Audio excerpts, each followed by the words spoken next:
E por isso nós temos agora esse momento tão especial que é o momento do nosso Saúde e Fé. Nós sabemos que as duas coisas precisam caminhar juntas, por isso a gente convida você a prestar bastante atenção, a participar também conosco através do nosso WhatsApp. A gente pede a você que mande para nós suas perguntas e nesse nosso momento aqui, Saúde e Fé, nós queremos receber com muito carinho, nesse momento, a doutora Thaís Guilherme. Seja bem-vinda. Muito obrigada, estou muito feliz com o convite, viu? Obrigada. A doutora Thaís, ela é oncologista e como no dia 27, né, é o Dia Nacional do Combate ao Câncer, a gente trouxe essa entrevista aqui hoje também para falar com você um pouquinho sobre como a gente pode evitar, coisas que a gente pode fazer aí para com que a gente não fique doente ou que a gente tenha uma melhora de vida. Porque, doutora, a gente tem como, de fato, evitar o câncer? A gente tem o momento da prevenção, né? Então a gente fala que tem a prevenção primária e a prevenção secundária. E a prevenção primária é onde a gente entra, onde a gente consegue prevenir, tentar prevenir o câncer, né? Então entra na dieta, atividade física. Então quanto mais saudável a gente for, menor a chance da gente desenvolver. Claro que não tem como a gente falar que 100% de certeza que não vai desenvolver se a gente tiver uma qualidade de vida, se a gente fizer as coisas certinhas. Mas a chance diminui bastante. E tem a prevenção secundária, que é aquela que a gente acaba fazendo os exames de rotina anualmente, mamografia para a mulher acima dos 50 anos, o PSA para o homem acima dos 50 anos também, o toque retal. Isso tudo é muito importante e acaba prevenindo. Porque a gente sabe que o câncer, quando ele é diagnosticado precocemente, 95% tem cura. Então, quanto mais a gente faz essa prevenção, quanto mais a gente fala dessa prevenção, melhor é. Eu fiz essa pergunta para você porque é óbvio que a gente pensa, tem como prevenir? Claro, se eu passo protetor solar, eu vou me prevenir do câncer de pele. Sim, perfeito, mas existe uma prevenção de um modo geral? E foi exatamente isso que ela respondeu, porque às vezes quem está em casa pode achar meio estranha essa pergunta, mas foi exatamente isso que a doutora respondeu. A gente tem que se cuidar sempre e se observar sempre para sempre se prevenir, né? É isso mesmo, e quando fala-se desses cuidados, né, é sobre toda a vida que a gente leva, sobre tudo aquilo, sobre as nossas escolhas, né? Eu me recordo que em uma aula de biologia, um professor dizia que se todos nós vivêssemos até os 100 anos e de acordo com os nossos hábitos alimentares de hoje, de acordo com a vida estressante que a gente leva, ele dizia assim que a possibilidade de que muitas pessoas, um percentual muito alto, desenvolvessem o câncer era possível, né? Que isso poderia acontecer, que um grande número teriam câncer justamente por conta dessa soma de coisas. Então fala um pouquinho pra gente, por favor, sobre essa questão da alimentação, dos cuidados, né, com a vida de modo geral, porque como a Bianca disse, né, existem aí coisas bem pontuais para você que é fumante. Cuidado, você corre o risco de ter câncer no pulmão, câncer na garganta e por aí vai. Mas existem, é claro, umas coisas que a gente pode fazer para evitar que a gente tenha o câncer. Eu acho importante a gente falar também que 10% só de todos os cânceres, eles são hereditários. Então, isso confunde muito, porque é muito comum no consultório o paciente falar: minha mãe teve câncer de mama, qual que é a minha chance de ter o câncer de mama? Então, são só 10% de todos os cânceres que são hereditários. Ou seja, 90%, mais de 90% está relacionado com o nosso estilo de vida, com as coisas que a gente pratica. Então, é muito. Se a gente conseguir ter uma alimentação saudável, não fumar, praticar atividade física, a gente consegue diminuir muito essa incidência, a quantidade de câncer. Então, o que a gente fala sobre dieta? A gente fala que a dieta, o principal é a gente comer verduras, legumes, tentar diminuir embutido, açúcar. Não tem nenhum estudo que comprove realmente o açúcar ligado ao câncer, mas a gente sabe que o açúcar ele é um veneno, ele aumenta os radicais livres, ele pode estar relacionado sim com o desenvolvimento precoce. A gente fala que o cigarro também está muito relacionado com o câncer, e não só com o câncer de pulmão, ele está relacionado com a maioria dos cânceres. Então, eu acho que o cigarro é uma das piores coisas que a gente tem hoje em dia. Ele está relacionado com câncer de bexiga, intestino, com vários outros, não só pulmão. O sedentarismo aumenta muito a incidência de câncer, não só na parte cardiológica, de infarto e AVC, igual as pessoas pensam, mas o sedentarismo está extremamente relacionado a isso. Alguns medicamentos, principalmente a reposição hormonal na mulher, está relacionado com o câncer de mama.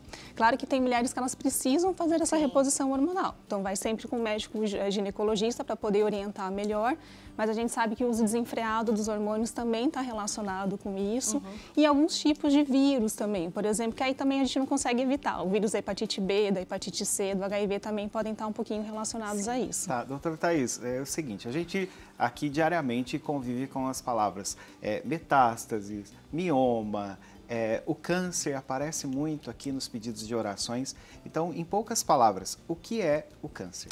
O câncer nada mais é que um conjunto de células que cresceu de uma forma desordenada. Então, a gente tem o DNA da célula, né? A gente tem os genes, o DNA, e algumas vezes esses genes eles sofrem algum tipo de mutação. Então, eles mudam a sua conformação, eles mudam a sua formação.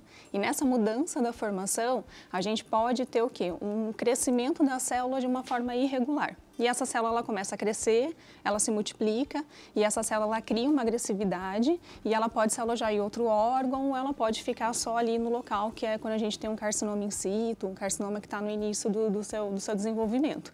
Mas o câncer nada mais é do que isso. E essas mutações, elas podem ser desenvolvidas através dessa alimentação, do tabagismo, do excesso de bebida alcoólica. Isso tudo está relacionado e favorece essas mutações no gene para poder ter o desenvolvimento da célula. A gente preparou aqui para você aí de casa também uns verdadeiros e falsos, mitos e verdades aqui, e a doutora vai nos ajudar também a responder o que é verdade e o que é mito, para que a gente possa também não só deixar de lado algumas coisas que a gente acha, imagina, não tem problema nenhum, e às vezes tem problema e é algo que você fala, nossa, pensava que isto ia atrapalhar a minha vida, e na verdade não.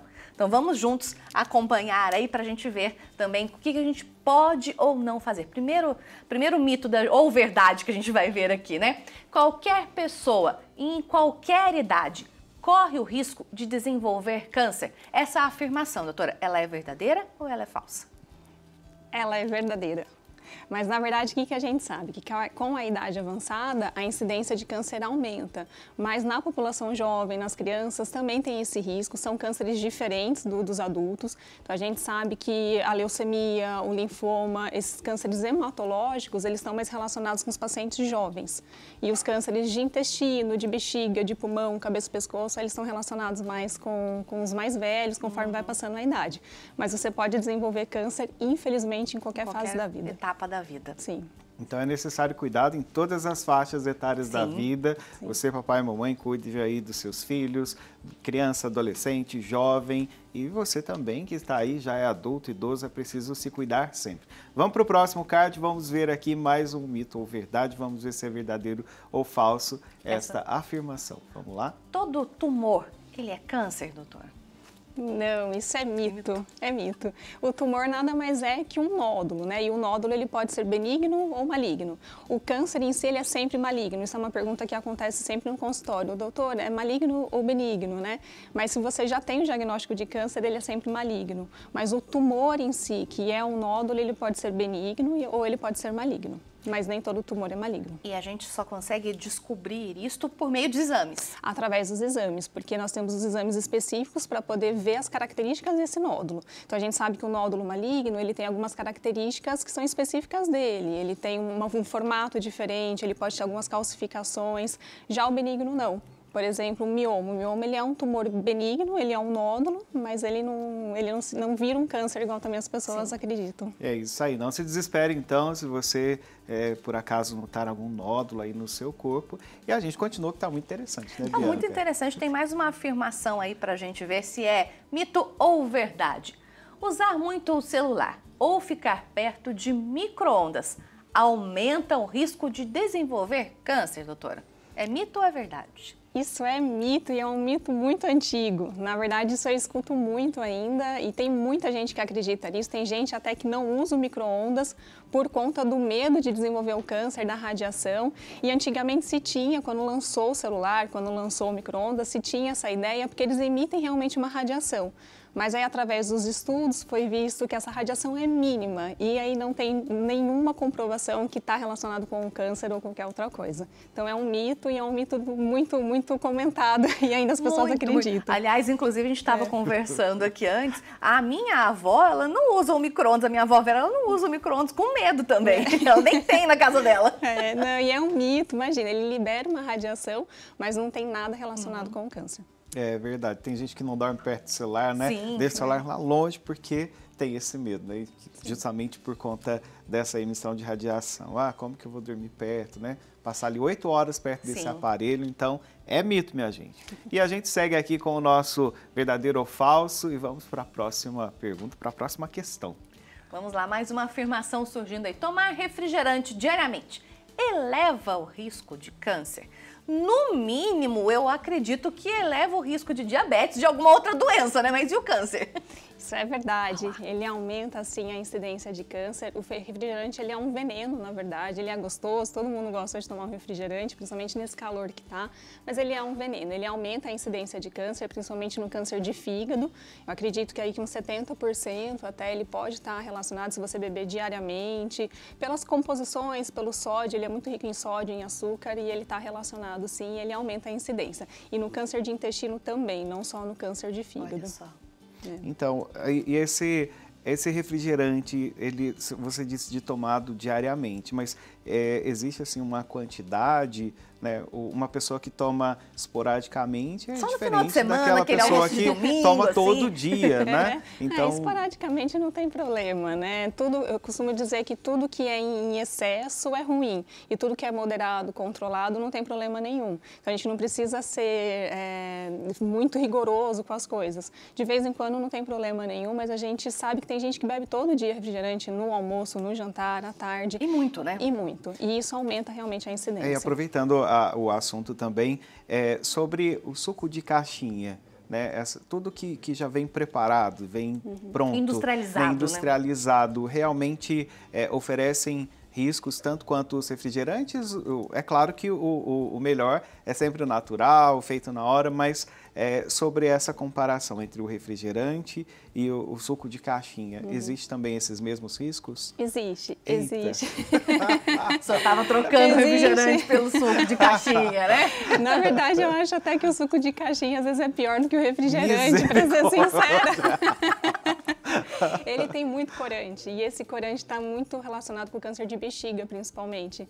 Então, e ele é muito rico em açúcar, ele é muito docinho, ele é gostoso e esse açúcar também aumenta a incidência. É terrível, não só para as doenças cardiovasculares, como infarto, AVC, mas o câncer também. E acho que a principal característica é o corante, porque o corante para tumor de bexiga ele é terrível. Olha só, então você em casa às vezes faz algumas trocas achando que são mais saudáveis, mas não são. O ideal mesmo é o suco natural, a água. Ai, mais água.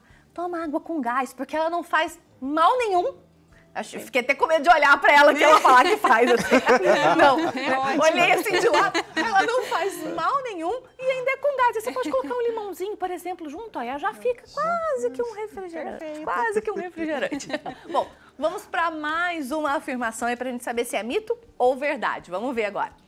Amamentar reduz o risco de câncer de mama? É mito ou é verdade? É verdade. Olha! E é lindo, né? Porque a amamentação já é uma coisa tão bonita, já é um momento tão mágico para a mulher e ela diminui a incidência do câncer de mama. Que é lindo. super bacana. A mulher, quanto mais precoce ela tiver filho, quanto mais filhos ela tiver e maior a quantidade de amamentação, menor a chance dela desenvolver o câncer de mama. Olha que interessante. Olha só que bonito. Eu lembrei da nossa amiga Jéssica. Pois Um abraço, Jéssica. Deus abençoe você. A gente está com saudade. Olha só que notícia boa. Amamentar faz sim bem para a mãe, bem para a criança, né? Ainda reduz o risco de câncer. Reduz o risco de câncer. Um forte abraço para você. E é claro, a gente quer agradecer também, doutora Thaís. Muito obrigado por esclarecer tantas coisas. É muito importante a gente sentir essa segurança que você transmitiu para a gente, né? Isso é verdade ou isso é mentira? Isso é verdade. Ou isso é mito e foi muito bom esse bate-papo. Eu que agradeço. Obrigada, viu? Obrigada. Estou sempre à disposição. Obrigada mais uma vez. E é claro, você em casa, reforçamos né, a necessidade de você se cuidar, se conhecer, de fazer os exames regularmente, de ir ao médico sempre. Você que é homem, que geralmente o homem deixa tudo para, ó, vamos indo, vamos empurrando. Não, vá fazer os exames sempre, anuais. Se for preciso, repita esses exames de 6 em 6 meses e assim, né, você vai tendo aí um panorama completo da sua saúde. E, é claro, se cuide, porque afinal de contas, o seu corpo é realmente morada de Deus, então a gente precisa cuidar dele cada vez mais.